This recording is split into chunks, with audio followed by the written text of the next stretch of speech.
안녕하세요. 안녕하세요. 어김없이 이제 또 과제 시간이 돌아왔습니다. 나눠드리도록 하겠습니다. 네.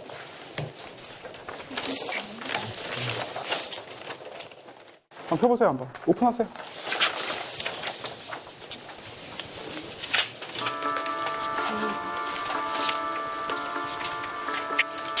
소장이네요, 그죠? 일단은 그 먼저 사실관계부터 보도록 하겠습니다. 소장 좀 같이 보실까요?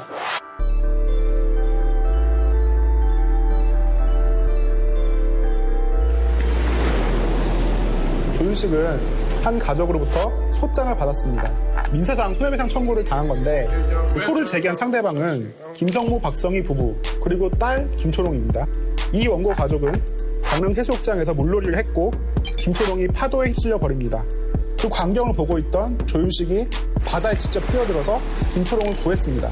조윤식은 의식을 잃은 김초롱에게 바로 심폐소생술을 시작합니다. 마침 조윤식은 스쿠버 다이빙 강사였고 스쿠버 전문 기관에서 발행한 응급처치 자격증을 갖고 있었습니다.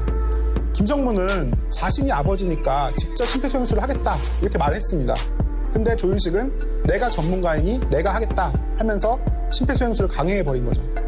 근데 문제는 여기서부터 발생합니다. 조윤식이 다급한 나머지 흉부 압박을 너무 세게 해버린 거죠.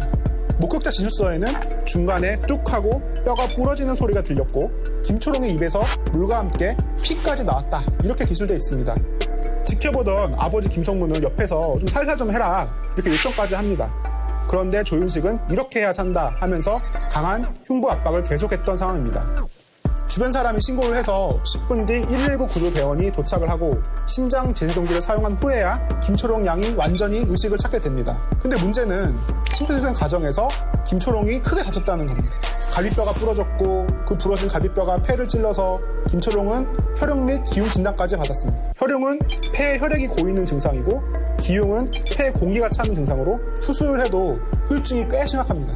결국 원고 가족은 의뢰인 조윤식에게 손해배상 청구를 하게 됩니다. 배상 금액은 소장에 나와 있는 대로 총 1억 4천만 원입니다. 이걸 딱 보니까 여러분들은 뭐 어떤 생각이 들어요? 들어본 것 같다 이런 생각 안 드나요? 아, 뭔가 내가 도와줬는데 내가 선의로 도와줬는데 이렇게 됐다. 그렇죠. 착한 사마리아인 법의 상황인 거죠. 착한 사마리아. 이 착한 사마리아인이라는 이야기가 원래 성경에서 유래한 얘기입니다. 예. 어떤 사람이 이제 강도를 당해서 버려졌는데 길을 지나던 그 사마리아인이 그 사람을 구해줍니다. 그래서 위기에 처한 사람을 돕는 착한 사람을 착한 사마리아인이라고 부르게 됐고요. 예. 그런데 위기에 처한 사람을 돕는 건 굉장히 좋은 일이죠. 그렇지 않았다고 해서 처벌할 것인가 하는 문제가 있는 거예요. 다른 말로 하면 네. 방관자는 범죄자인가 그렇죠. 하는 거죠. 이게 굉장히 어려운 문제입니다. 이를테면 프랑스나 이태리 이런 나라들은 처벌을 합니다. 그런데 미국이나 영국 또 우리나라에서는 그런 경우를 처벌하는 법이 없어요. 두 번째 상황이 뭐냐면은 위기에 빠진 사람을 도우려고 했는데 결과적으로 뭔가 그 사람한테 상처를 입히고 손해를 입혔어요. 그럼 이 사람을 좀 법적으로 보호해 주지 않느냐. 이게 또한 착한 사마리아인법 문제거든요. 근데 이건 우리나라에 그런 법이 있습니다. 그 응급구조에 관한 법률이라고 해가지고 위기에 처한 사람을 그 심폐소생술 같은 것을 하다가 좀 다치거나 해도 법적인 책임을 묻지 않도록 하는 법이 있습니다. 그래서 이 아까 그 제시된 사례는 이 문제에 관한 것인 거죠.